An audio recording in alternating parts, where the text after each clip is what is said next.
Queridos amigos, queridos irmãos, mais uma vez vamos estudar uma das parábolas de Jesus.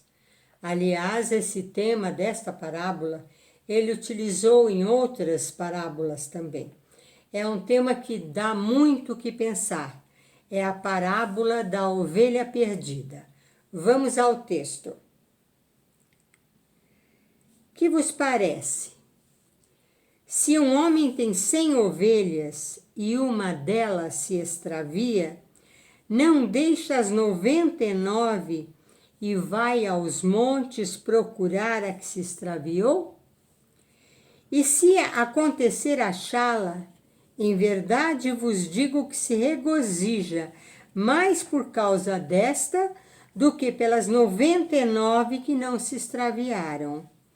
Assim, não é da vontade do vosso Pai que está nos céus que pereça nenhum destes pequeninos. Mateus capítulo 18, versículo 12 a 14, Lucas capítulo 15, versículo 3 a 7.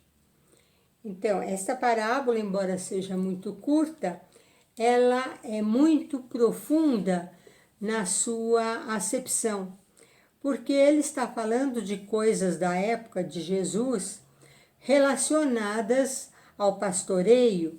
Quando uma ovelha se perde, o pastor deixa no redil todas as outras e vai em busca daquela que extraviou, daquela que ele não sabe onde se encontra, se algum lobo pegou, se ainda está viva, onde ela foi parar.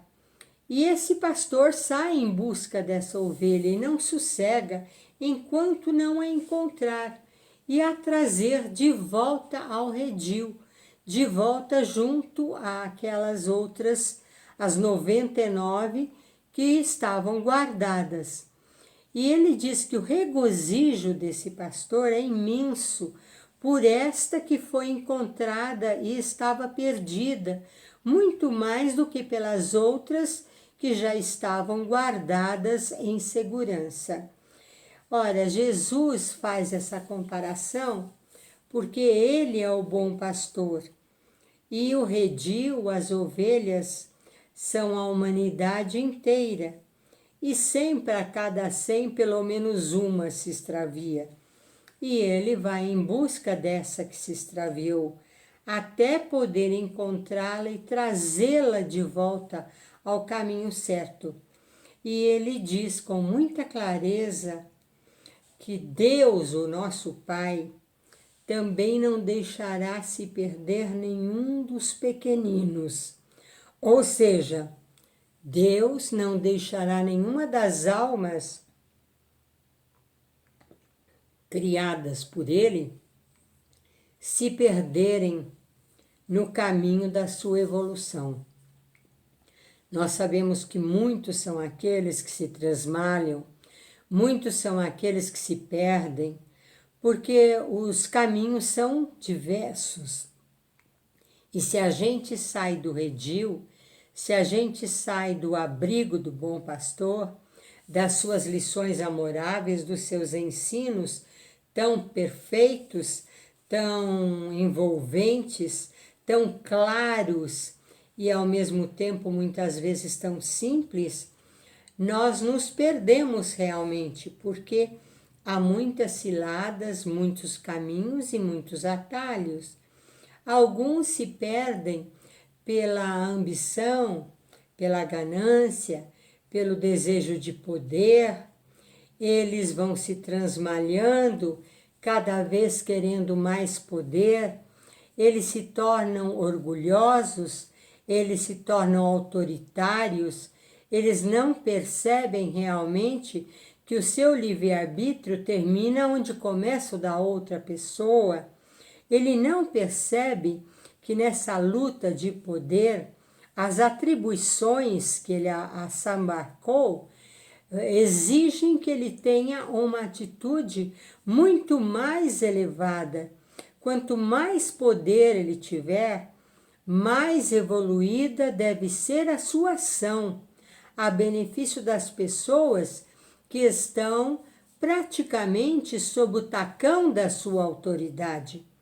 Então as pessoas se esquecem disto. E o poder é uma das coisas que desvia as ovelhas do bom caminho, que transforma o ser humano num ser mesquinho, ignóbil, nefasto e profundamente injusto, porque ele está apenas vendo aquele interesse seu em detrimento do interesse da maioria das outras pessoas. É fantástico a gente observar como as pessoas se dão a conhecer quando o mundo lhe empresta dinheiro, fama ou poder. Então há um versinho do Casimiro Cunha, pelo Chico, né?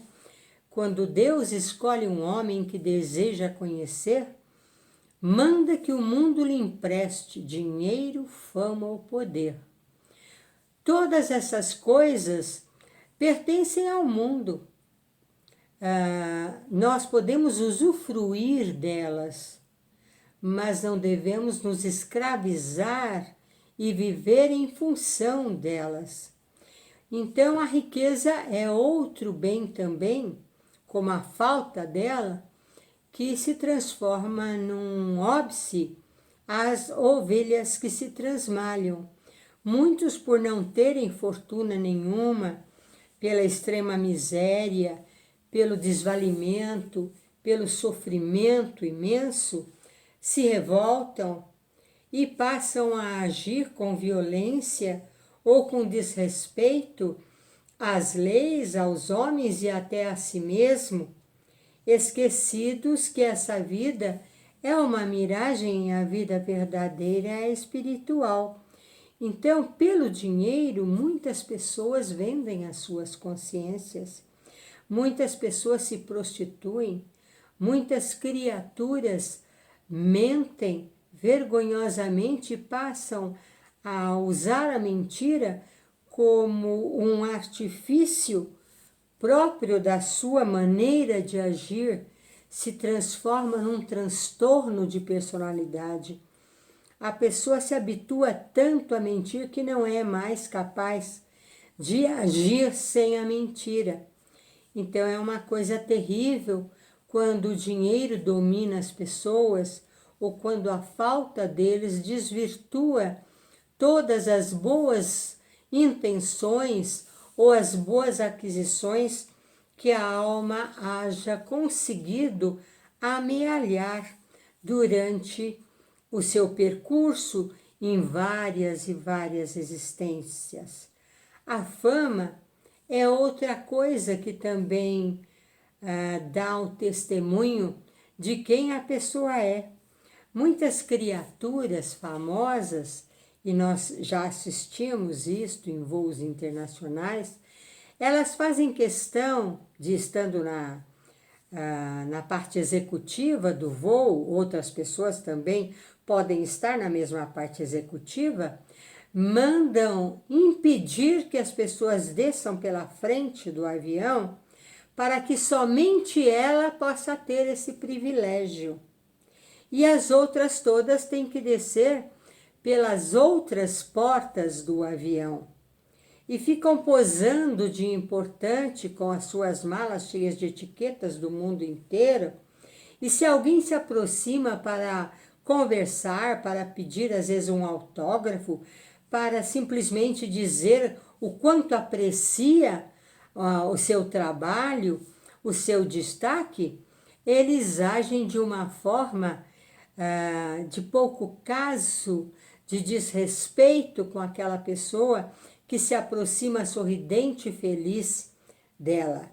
E nós temos visto muitas pessoas tidas e havidas como simples, humildes, porque começaram de baixo, como se diz, começaram sem quase apoio nenhum e sem dinheiro, depois, com a fama e também a fortuna decorrente desta fama, eles passam a agir como pessoas snobs, orgulhosas, que fazem pouco caso do seu semelhante esquecidos que todos serão constrangidos um dia a deixar no mundo a sua fama, o seu dinheiro, o seu poder e tudo aquilo que usufruíram, mas que não lhes pertence, foi-lhes emprestado e permitido pelo Pai.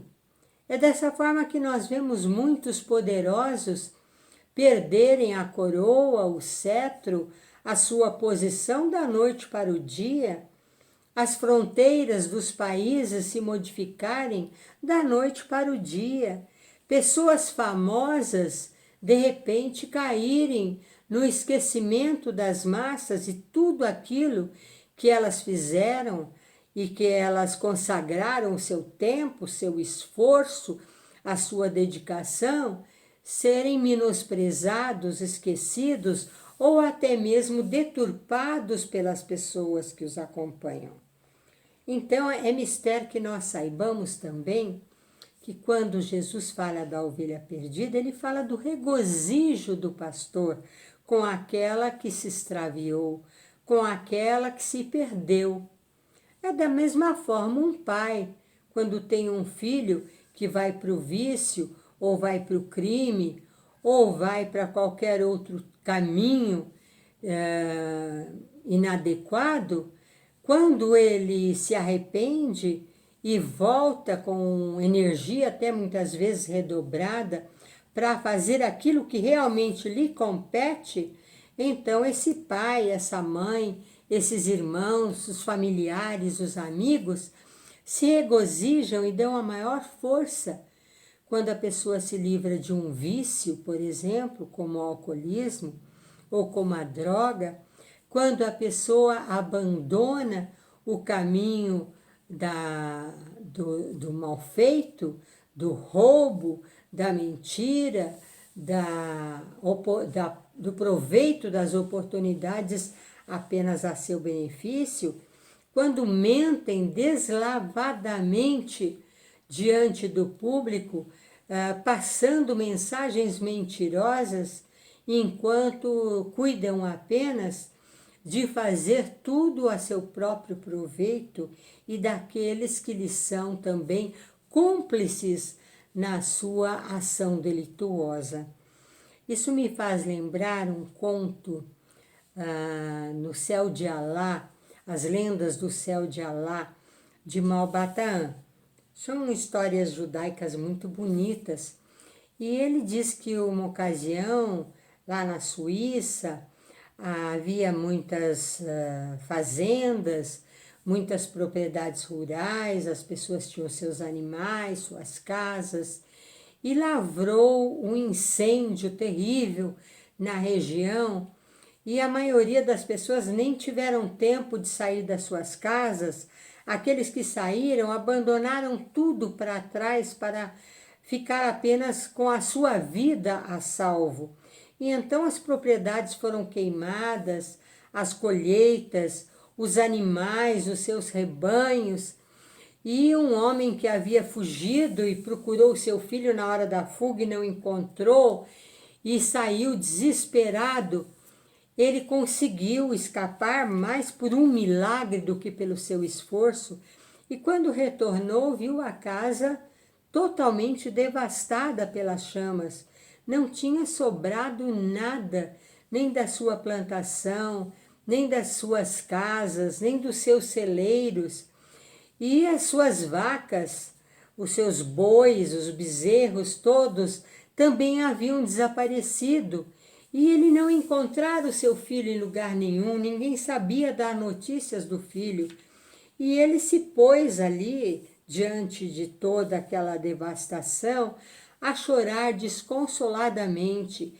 E por mais que os familiares, os vizinhos, os amigos tentassem confortá-lo, ele não conseguia parar de chorar, o seu desespero era imenso. E de repente ele começou a ouvir o cincerro da vaca predileta, daquela que geralmente levava os rebanhos, vindo pela estrada o som do cincerro. E daí a pouco apareceu a vaca predileta, seguida de todo o rebanho, que ele pensava havia morrido devido ao incêndio, mas estava totalmente salvo. E atrás do rebanho, o seu jovem filho querido, que vinha acompanhando essas vacas. E ele correu muito feliz, abraçando o filho, que ele pensava já morto, e disse: meu filho, você salvou as nossas vacas, você é um herói. O menino falou: não, herói é quem faz coisas que ultrapassam o que é normal no dia a dia, meu pai. Eu não sou um herói. Como você não é um herói? Você salvou os nossos rebanhos. Ele disse: não, meu pai, quando eu vi que o incêndio começou e não dava para cuidar de nada, eu pensei em fazer aquilo que o senhor me ensinou, salvar os nossos animais. E então eu os conduzi para longe do fogo. E agora que eu vi que o fogo está amainado, eu voltei para ver o que sobrou de tudo aquilo que era nosso. Então veja, da mesma forma que o filho pastor soube salvar todo o rebanho, também o Pai de amores não deixará perder uma só alma, por mais errônea que seja a atitude dela, por piores que sejam os caminhos escolhidos, por maiores ações de mal feitos e até criminosas que esta pessoa tenha feito para consigo, para com a sua família, para com a sua comunidade, o seu semelhante ou o seu país. Todos serão constrangidos a serem buscados no seu caminho de evolução. E é dessa forma que muitas vezes Jesus dizia que é melhor o homem entrar na vida sem um olho, se o olho for motivo do seu desregramento ou do escândalo ou daquilo de mal que ele for cometer, ou sem um braço, ou sem uma das mãos, ou sem um dos pés, ou sem uma perna.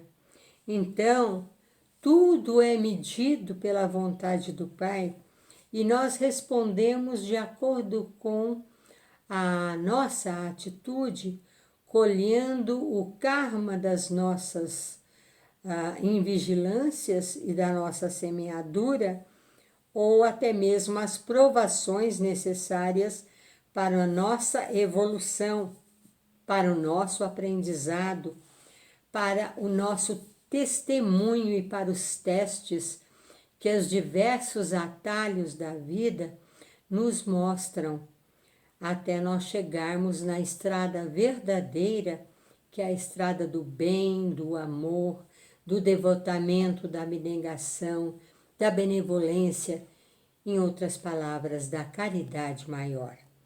E então, nós temos que ser muito sinceros na nossa maneira de pensar, de agir, de falar, de testemunhar, e jamais recuarmos quando se tratar de mostrar que um caminho é errado. Como aquele patinador que vinha patinando, ele já havia ganho vários concursos de patinação e ele vinha então com o seu esqui descendo lá a neve, subindo e todo mundo aplaudindo, e de repente ele foi em direção quase a um barranco e no último momento ele conseguiu brecar. E aí as pessoas que foram entrevistar, que ele ganhou novamente o prêmio, disseram: nossa, você parou o seu esqui, parou a sua patinação bem na porta de um abismo imenso. Se você fosse um pouquinho mais para frente, cairia no abismo, no desfiladeiro. Como é que você conseguiu isso? Ele disse: através do treino. Eu comecei a treinar para parar antes do barranco, numa velocidade menor, e vendo como que o esqui obedecia o meu comando para brecar. Depois fui aumentando gradativamente esta velocidade até conseguir fazer o que eu repeti hoje, depois de muito treino. Assim também somos nós através das reencarnações.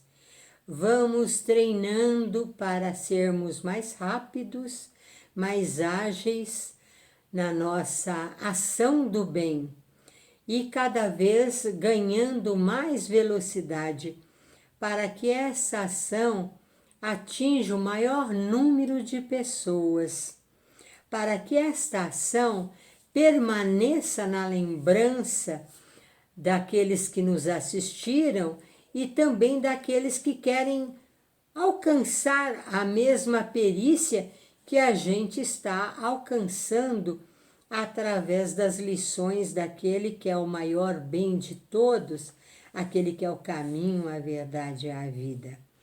Então nós vamos treinando através do dia a dia, treinando através das existências, no campo que nós somos chamados a agir, pequenos, grandes, humildes, simples, poderosos, solitários ou acompanhados por amigos ou até mesmo por legiões de pessoas, sejam encarnados ou desencarnados.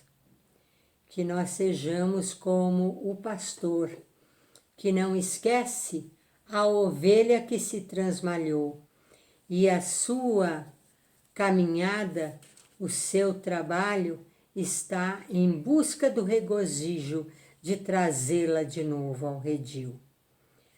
Que maravilha esse amor do nosso Pai Celeste, que nenhuma das suas ovelhas se perderá.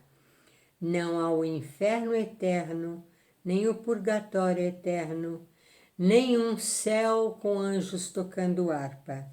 O que há é um trabalho incessante. Meu Pai trabalha, dizia Jesus, e eu também como ele. Espero que vocês tenham gostado.